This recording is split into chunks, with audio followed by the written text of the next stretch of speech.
화요일 새벽입니다. 어제 사람에 의해서 발생한 살인과 상해에 대한 법에 대해서 함께 묵상했습니다. 오늘은 키우는 짐승을 포함하여 사람의 관리 책임 아래 있는 것들로 인한 사람의 죽음과 금전적 손실에 대한 규정을 언급하고 계십니다. 먼저 28절부터 32절을 보겠습니다.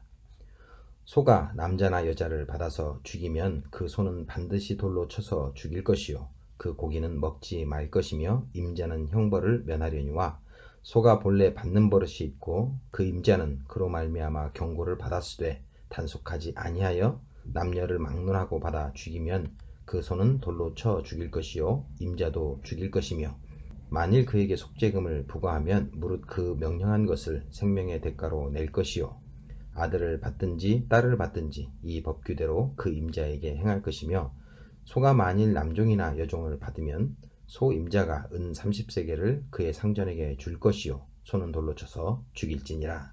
아멘. 지금 읽은 28절부터 32절은 키우는 짐승에 의해 발생된 인명피해를 다루고 있습니다. 물론 본문에서는 소로 대표되고 있지만 그것은 염소나 지금 같으면 개와 같은 사람의 관리 아래 있는 모든 동물을 의미하는 것입니다. 먼저 28절은 사람이 집에서 관리하는 동물에 의해서 다른 사람이 죽임을 당했을 때에 그 동물이 사람을 뿔로 들이받거나 물어서 상해를 입힌 전력이 전혀 없어서 그 주인이 자신이 키우던 동물이 사람을 죽임에 이르게 할 것이라는 것을 예상하지 못했을 경우에 하나님은 그 주인에게 책임을 물을 수 없다고 하십니다. 그러나 그 동물은 반드시 돌로 쳐서 죽여야 하고 또한 그 고기는 먹을 수 없습니다. 이는 창세기 9장 5절에서 6절에 하나님이 노아와 세우신 언약에 따른 것입니다. 내가 반드시 너희의 피, 곧 너희의 생명의 피를 찾으리니 짐승이면 그 짐승에게서 사람이나 사람의 형제면 그에게서 그의 생명을 찾으리라. 다른 사람의 피를 흘리면 그 사람의 피도 흘릴 것이니 이는 하나님이 자기 형상대로 사람을 지으셨음이니라. 아멘. 그러나 29절에서 언급하신 것처럼 키우던 동물이 전에 사람을 받거나 물었던 전력이 있었다면 그 동물을 잘 관리하지 않으므로 사람이 죽었을 경우에 그 주인에게도 책임을 물려야 한다고 하십니다. 그 동물은 당연히 돌로 쳐 죽이고 주인도 죽어야 합니다. 그것은 그가 충분히 자신이 키우는 동물이 사람을 받거나 물어서 사람이 죽을 수 있다는 것을 예상할 수 있었음에도 불구하고 그 동물에 대한 관리를 소홀히 함으로 발생한 사건이기 때문입니다. 이번엔 괜찮겠지, 이번 한 번은 괜찮을 거야 라는 생각이 예방할 수 있는 큰 사고를 막지 못한 것을 우리는 자주 뉴스를 통해서 듣곤 합니다.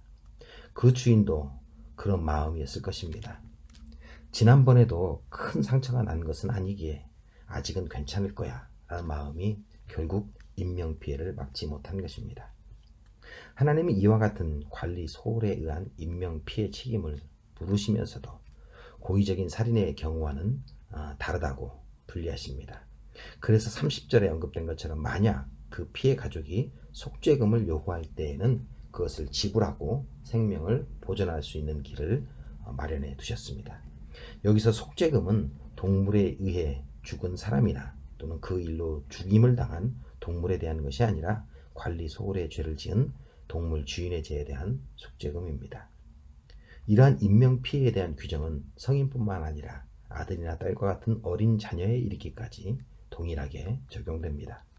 그런데 32절에 동물이 종을 죽였을 때에는 그 보상으로 은 30세겔이 정해져 있습니다.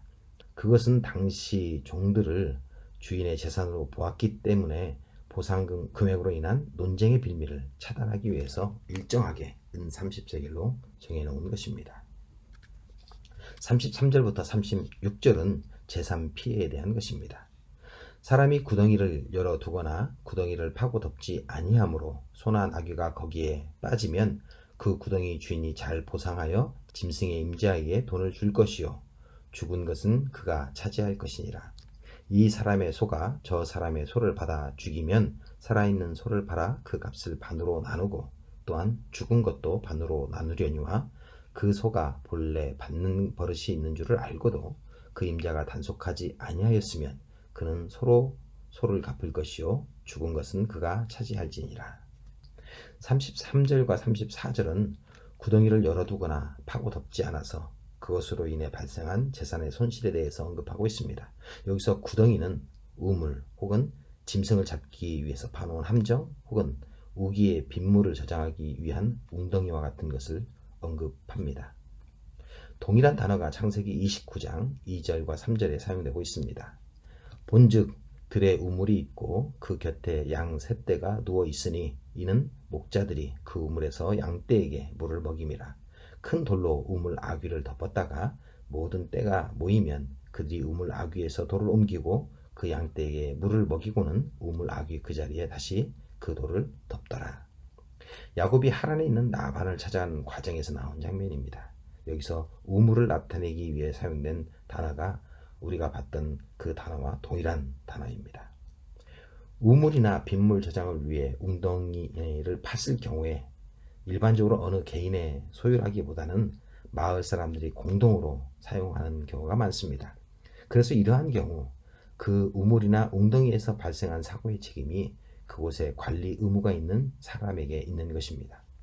그것이 마지막 사용자에게 해당하는 경우도 있을 것이고 아니면 그곳을 책임지고 관리하는 자가 따로 있거나 혹은 그 관리의 책임이 그곳의 소유주에게 있는 경우도 있을 것입니다. 이들에게 공통되는 것은 그곳의 관리 책임이 주어진 자가 그 관리를 소홀히 함으로 발생한 사건에 대해서 책임을 져야 한다는 것입니다. 그래서 보상이라는 단어를 사용했는데 이 단어는 여러분이 잘 아시는 샬롬이라는 단어가 사용되었습니다.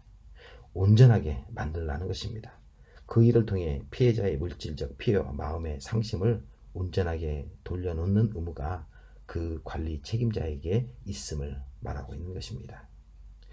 35절은 만약 소유의 동물이 평소 다른 동물과 싸우거나 해를 가하는 버릇이 없었는데 갑자기 다른 사람의 소유의 동물을 죽였을 때에 살아있는 동물을 팔아 반으로 나누고 그 죽은 것도 반으로 나누어 갔습니다. 이것은 소유의 동물이 다른 동물을 죽일 것이라는 것을 사전에 예상할 수 없었으므로 그에게 관리 소홀의 책임을 묻지 않고 가해 동물의 소유주와 피해자가 함께 그 손해를 담당하게 하셨습니다. 그러나 36절에서는 평소에 소유의 동물이 뿔로 들이받거나 불어 뜯는 버릇이 있는 것을 알고도 관리하지 않아서 다른 사람의 소유 동물에 피해를 입혔을 때에 그 피해는 가해 동물의 소유자가 오롯이 담당해야 한다는 것을 언급하고 있습니다. 오늘 본문은 우리에게 관리 책임을 물으시는 하나님의 모습을 연상시키고 있습니다. 이것은 단순히 사람이나 동물의 물리적인 생명에 대한 것뿐만 아니라 우리에게 맡겨진 직장, 우리에게 맡겨진 교회, 공동체, 순, 가정, 그리고 우리에게 맡겨진 영혼들에 이르기까지 하나님이 우리에게 맡기신 모든 것에 대한 관리 책임의 의무를 깨닫게 하십니다. 성도 여러분, 하나님이 여러분에게 맡기신 일을 잘 관리하고 계십니까? 갑작스러운 많은 변화로 살펴야 할 것들이 너무 많은 것도 사실입니다. 그러나 오늘 하루를 시작하면서 하나님이 나에게 맡기신 것들을 살피시고 혹시 잘 보살피지 못한 부분이 있다면 다시 한번 최선을 다해 보살피실 수 있기를 바랍니다. 그 일을 위해서 하나님께 지혜를 구해야 하겠습니다. 기도하겠습니다. 하나님, 오늘 하루 나에게 맡겨진 일, 나에게 맡겨진 영혼을 살피기 원합니다. 지혜를 주셔서 그 일들을 어떻게 다룰지 알게 하시고 나의 입술에 지혜의 말씀과 올바른 말을 주셔서 상한 자를 위로하게 하시고 절망한 자에게 주의 소망의 말씀을 전하게 하옵소서. 예수님의 이름으로 기도합니다. 아멘.